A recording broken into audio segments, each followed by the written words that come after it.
آپ خود بھی پاکستان تحریک انصاف کا حصہ رہے ہیں، چیئرمین پی ٹی آئی کے بہت قریب رہے ہیں، آپ کا رد عمل کیا ہے عثمان ڈار کے ان انکشافات پر؟ جی شکریہ۔ میں سمجھتا ہوں کہ عثمان ڈار صاحب نے وہ ساری باتیں کی ہیں جو میں نے خود اپنی آنکھوں سے عمران خان کی دیکھی ہیں اور اپنے کانوں سے سنی ہیں۔ وہ عسکری اداروں کے سخت خلاف تھے اور عسکری اداروں کے خلاف زبان استعمال کرتے تھے۔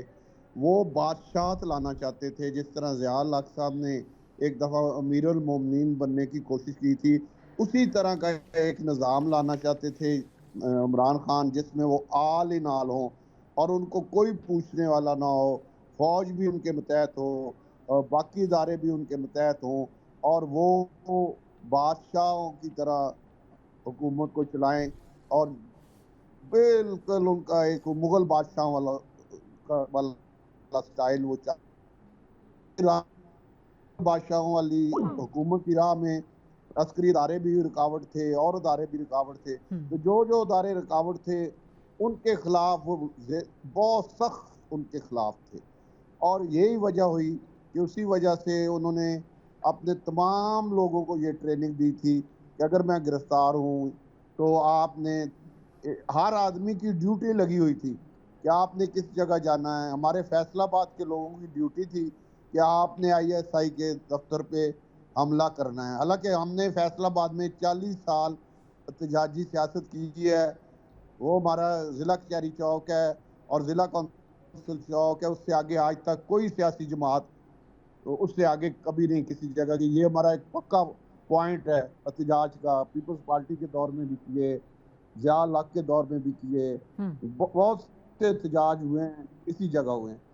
وہاں سے تقریباً 2.5 کلومیٹر دور ایک اور سڑک ہے جس کی طرف کبھی کسی کا دھیان ہی نہیں گیا کہ اس طرف بھی کوئی احتجاج جائے گا، لیکن یہ لوگ سیدھے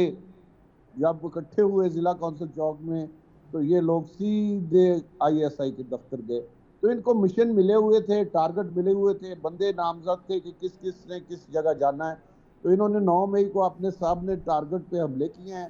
اور یہ سب عمران خان کی ہدایت پہ کی گئے ہیں۔ میں عثمان ڈار صاحب کی اس بات کی مکمل طور پہ تصدیق کرتا ہوں۔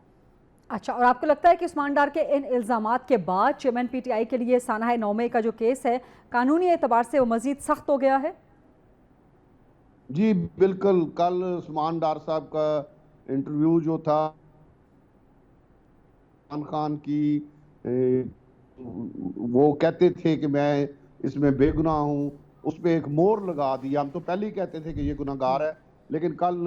عثمان ڈار صاحب نے، کیونکہ وہ ان کے بہت قریبی ساتھی تھے، میں تو شروع سے کافی دیر پہلے میری مخالفت ہو گئی تھی اور میں تو پارلیمانی پارٹیوں میں منتخب ہونے کے 1.5 سال بعد بولنا شروع کر دیا تھا۔ یہ تو آخری دم تک ان کی کور کمیٹی کا حصہ تھے،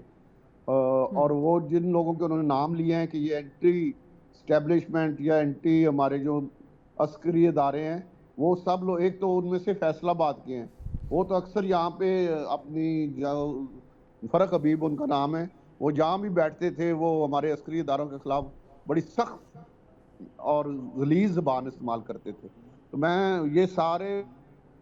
لوگ تھے جن میں مراد سے جن کو لیڈ کرتا تھا، اور یہ سارے جو اس طرح کی زبان استعمال کرتے تھے، یہ عمران خان کے پیارے تھے۔